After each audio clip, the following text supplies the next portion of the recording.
Hi, welcome back. This is part 1C. This is our last part of the axial skeleton for chapter 7 on the skeletal system.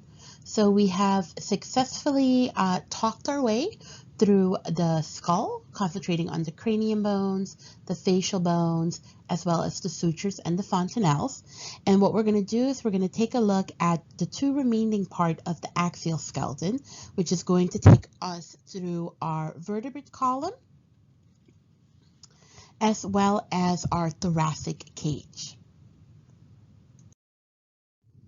All right, so whenever you hear the vertebral column, I think a lot of us think about our spine, and you would be correct in that aspect. The vertebral column will be the bones that surround the spine and offer it protection. Amongst its other function will also be that it will allow you to transmit weight to the lower limbs. It will obviously also provide an attachment point for the ribs and the muscles, and this of course all in addition to protection of the spinal cord, which is the extension that comes off from the brain. Now within the vertebral column, we're going to see that we have 5 distinctive regions. We have our cervical section, which is associated with the neck, the thoracic region, which is associated with our lungs and our heart, our lumbar section, which is located more towards the abdomen region, and then by the hips we have the sacrum and the coccyx region. Now as you're looking at your list, one thing that you're going to notice on the PowerPoint as well as on your study guide is that it indicates for you how many vertebrae can be found in each of these regions. We have 7 in the cervical, 12 in the thoracic, and 5 in the lumbar. Now those are the important numbers to memorize, and what I wrote down for you on the PowerPoint is that you can think about meal times to help you keep these 3 numbers in mind. 7 a.m. will be breakfast time, 12 will be for lunch, and then 5 p.m. I guess we're doing the early bird special this time, and we're having our dinner a bit earlier. The sacrum and the coccyx, when we're younger, they are multiple vertebrae, but they will all fuse together into one bone as we become adults. So there's no need to memorize those numbers. And in fact, on your notes, it's just going to say sacrum is 1 and the coccyx is 1. The coccyx is what will give rise to what we like to informally call our tailbone. Here we can see our vertebrae lined up together, and color-coded we see our different regions. And what you want to take a look at is within the regions, the vertebrae will be named based on the first letter of that region and then in numerical order. So for instance, in the cervical section, the 7 vertebrae will all start with C to indicate cervical, and then followed by the number that they are. So the top one will be C1, followed by C2, all the way to C7. The thoracic will follow the same format. All of the vertebrae will start with a T and will be numbered 1 through 12. The lumbar will start with an L and will be labeled 1 through 5. And finally, in the sacrum and the coccyx region below, you won't have an indication of a number since it's considered one solid bone. One thing that you will also notice is as the vertebrae start stacking together, they will form curvations, and these curves will allow us to better position our posture as well as distribute our body weight. And what we see happening is that the curves can either be what we call cervical and lumbar, meaning that they are concave, or they can be the thoracic and sacral curvations, meaning that they are convex. A concave curve means that it folds inwards, which is what you see in the neck and the lumbar region. And then by the thoracic and the sacrum, you're going to notice that the curvation is outwards, which is what a convex curvation is. And an interesting fact is that these curvations basically will form once we start lifting our neck and we start crawling and walking. And in fact, if you take a look at the inserted picture of the baby, you notice that babies are very flexible, and that's because their spinal cord doesn't have any curvation yet. When they start lifting their head, the cervical curvation will take form, and as they start transitioning from crawling to walking, we see that the thoracic, the lumbar, and the pelvic curvation soon follow. Within the vertebrae, you're also going to notice that you have intervertebral discs.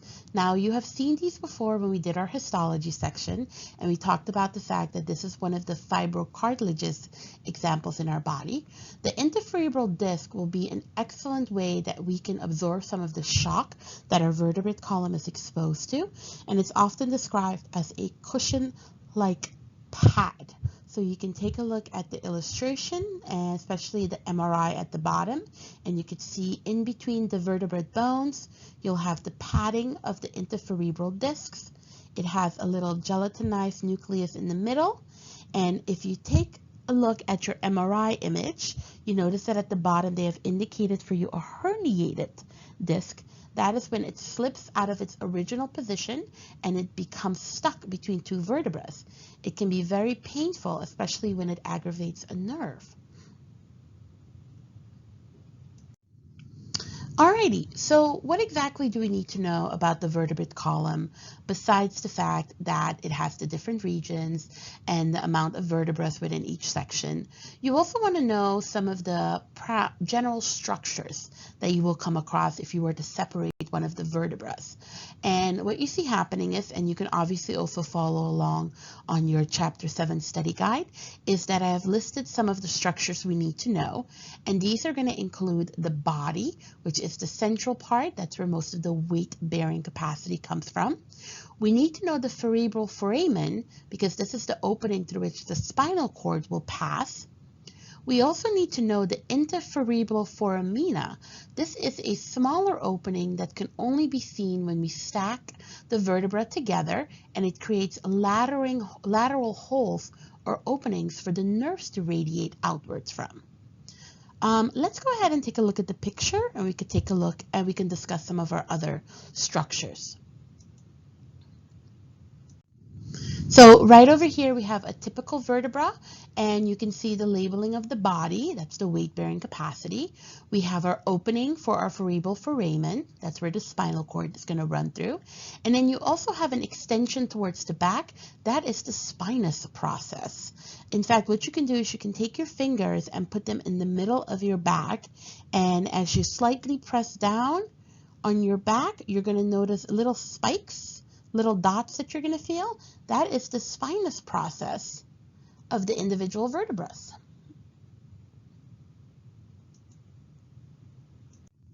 If we take a look at a picture like this where the vertebrae are stacked together, not only will you able to see how the intervertebral disc fit in, you also start to see the intervertebral foramen, which is the small opening through which the nerves will radiate out of.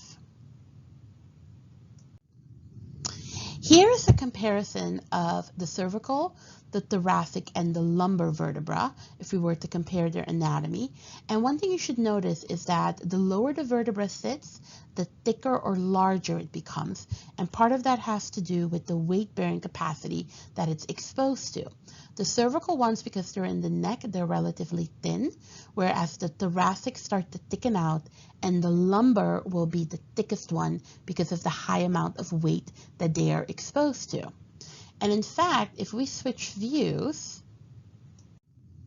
and take a look at it from this aspect, we start to see a little trick that we can use to make us help us distinguish between a thoracic and a lumbar more easily. We can basically see or look for a giraffe or a moose. So the spinous process in the thoracic tends to be pointing more at an angle downward. And as you can see, the body isn't as thick when you compare that to the lumbar vertebra, and the spinous process is a little bit shorter and sticks up more in a straight pattern. So I always thought this was a nice little analogy. Are you looking for a giraffe or a moose? Now, within the vertebrae, there's also two of them that we definitely need to kind of single out. And that is going to be our C1 and C2 vertebra. So those are the first two in the cervical vertebra region. They will also be called the atlas and the axis.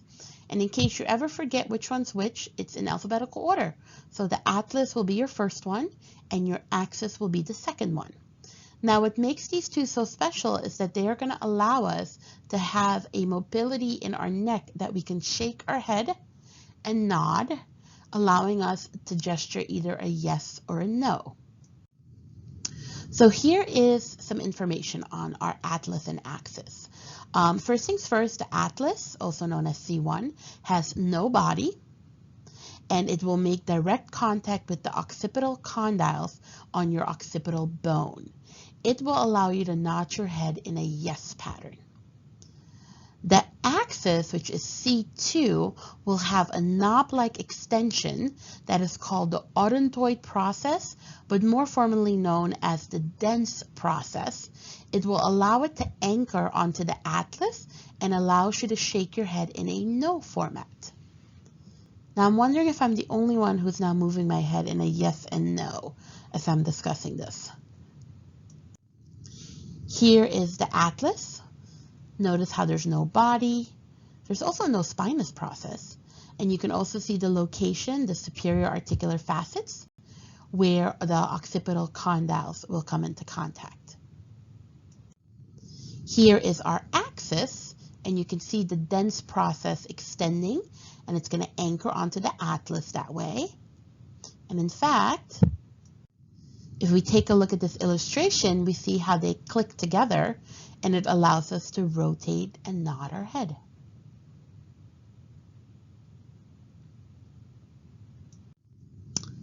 Alrighty, so here they stack together. Alright, so having done that, let's go ahead and transition over to the bottom part of the vertebrate column, and that's going to be the sacrum and the coccyx. The sacrum bone, for now, just go ahead and know that it's the one that sits in between the hip bones, and the coccyx bone will be known as your tail bone. For humans, we only have 3 or 5 that will fuse together. Very little function, except for if you've ever fallen right on your butt, you felt your tailbone being bruised. Some people will actually fracture their tailbone if, for instance, they fall down some stairs or they fall down on a skateboard. But something that's really nice to see it, if you have any pets at home, if you have like a cat or a dog, the tail part that they have, that is nothing but a coccyx bone that has a whole bunch of more vertebrae, allowing it to extend and have a tail-like quality. So here you have your sacrum and your coccyx bone. Alrighty, so our final part for this lecture will concentrate on our thoracic cage. And the thoracic cage is basically going to go ahead and allow us to protect our vital organs within our thoracic cavity, our heart and our lungs. It will also provide an anchoring point for muscles for the neck, the back, the chest, and shoulders.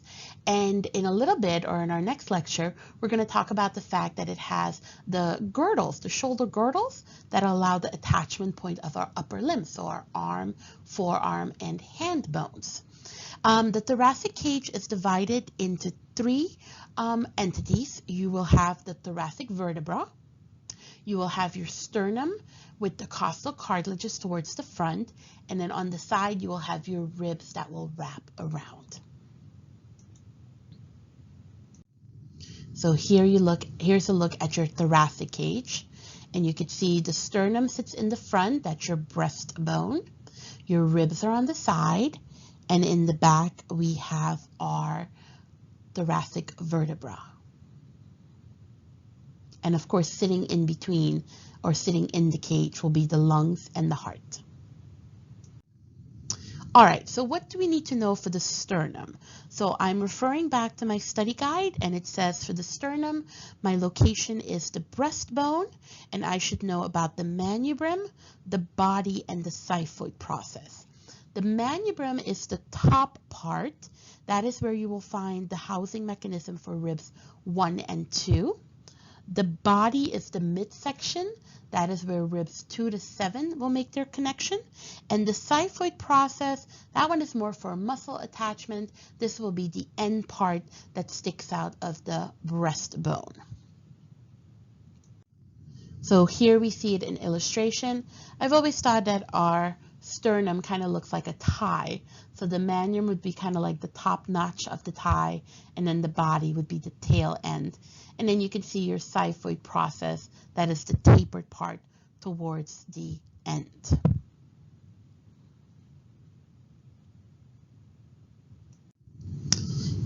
Here we see another illustration, and what I like about this one is that you can see your thoracic vertebrae labeled in the back, and in the front you can see that thick layer of the sternum protecting the heart that sits directly behind it. If you've ever taken a CPR class, you're very familiar with the sternum bone because that is one of the bones you have to locate before you start giving compressions. All right, now what's happening with the ribs? Well, it turns out that we have 12 pairs, and they can be divided based on their connection point with the sternum. So what do I mean with that? Well, some ribs will be directly attached to the sternum, and they will have individual costal cartilages that will make this attachment point. If you see that the rib is connected to its own individual cartilage, we call that a true rib, and that happens to be ribs 1 through 7. If you see that the ribs are indirectly connected to the sternum because they have to share their attachment point to a cartilage, we call that a false rib. And that will be ribs 8 through 12. Now, to complicate matters a little bit further, we see that we have within the false ribs, we also have what we call a floating rib. A floating rib absolutely has no contact with the sternum. It will only attach to the thoracic vertebra in the back, and that will be pairs 11 and 12. Technically, false ribs are 8 through 12, but what we're going to do to avoid any confusion is we're going to identify our false ribs as 8 to 10 because your characteristic you'll be looking for is the fact that it will look for a costal cartilage, but it will have to share that attachment point. And the vertebra floating ribs will be pairs 11 to 12 because the characteristic will be that it has absolutely no contact with the sternum. All right, so let's take a look at our last slide of this series. And what we can see is we can locate our true ribs 1 to 7, and you can see how each rib makes a connection point with the costal cartilage, that is the blue section, and then directly makes a contact to the sternum. So there is one rib, one cartilage, one attachment point, making that a true rib. If you now look downwards to your false ribs, you're going to notice that ribs 8 through 10 are going to go ahead and merge together with the costal cartilages, and the costal cartilage will then indirectly connect it to the sternum. So in the case of false ribs, you have to share your cartilage attachment sites. And all the way in the back, you can see your floating ribs. And as you can see, they make a connection with the thoracic vertebra, but do not extend towards the front. So there's absolutely no connection point between the sternum. The good news is that we have made it all the way through the axial skeleton. And I'm really going to encourage you to take all your questions, comments, and concerns, and please post them in the discussion sessions. I'll be more than happy to look over them throughout the day and provide my input. If you're not comfortable posting in the discussion sessions, go ahead and send me an email. Either way, know that I'm available for all of your questions, comments, and concerns. And I hope to talk to you soon. Bye.